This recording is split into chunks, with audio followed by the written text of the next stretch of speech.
In this video, we are reapproaching the whole paradox of free will.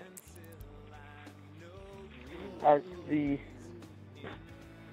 title of this video may lead you to believe, I am going to use an analogy. I'm going to be comparing reality with The Sims 3.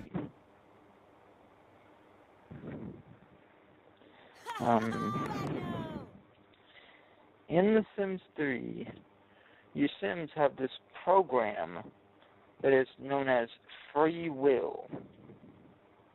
Every Sim has this, what I would consider a limited version of free will. In other words, your Sims do not have to do what you tell them to do.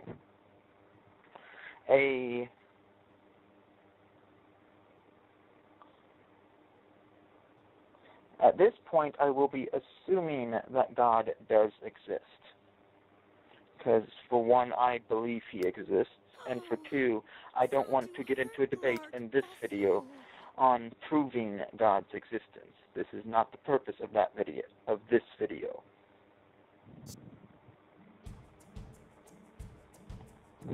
Anyways,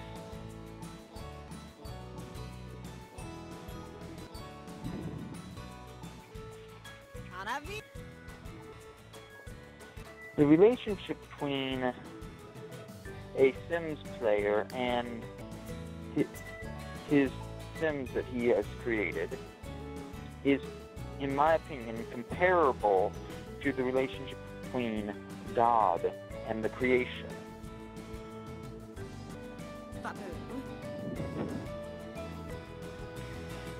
Pretty much the difference is that a Sims player did not create the Sims. Creators of the Sims, EA, play the Sims, but Sims players did not create the Sims.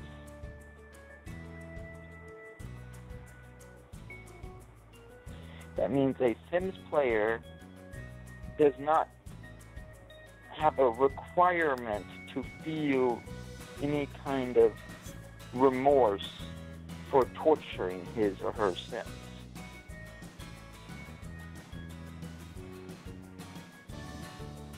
That doesn't mean they don't.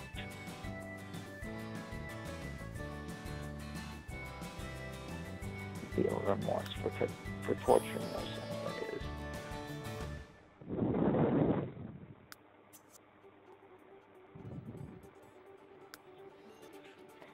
Now,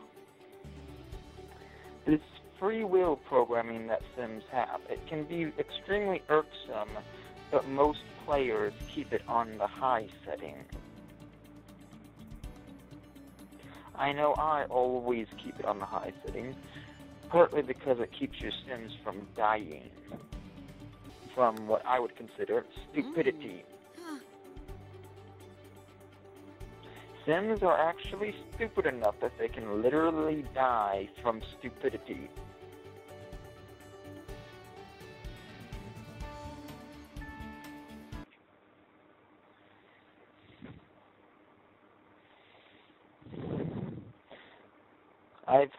I've never seen this in the Sims game, but I've heard of Sims players watching their NPCs die from starvation because they won't stop working.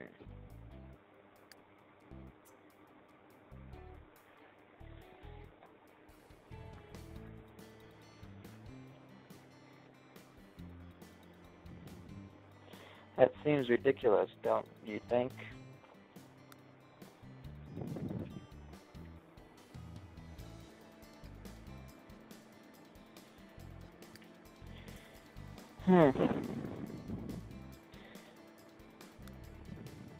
This free will programming in the game, in my opinion, does come real close to what I think real free will would be like.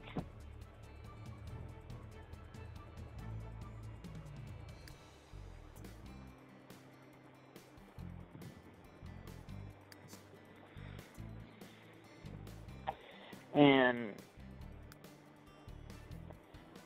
being a Sims player, there are 3 ways that you can play The Sims. Way 1 is to have everything planned out, which would be kind of a God's will thing. Way 2 would be to just go with the flow and just roll with the punches, pretty much.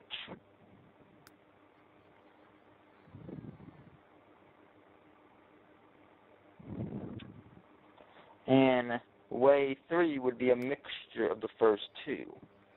The way I usually play it is way 3.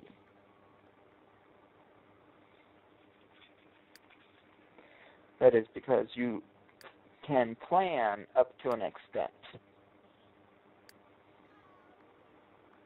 And that extent is usually to the point where the game's free will programming starts to kick you off.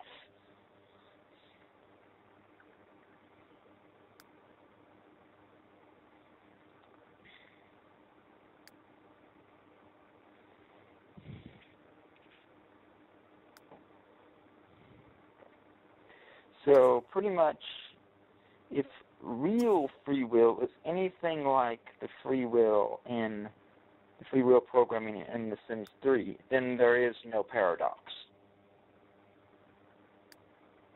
In other words, God can have a plan, and there can be free will. And God's will and your will can both exist at the same time.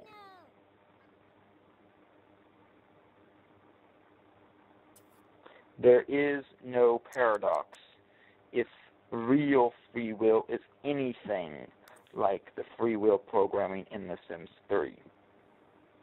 Okay? There. That is all I have to say.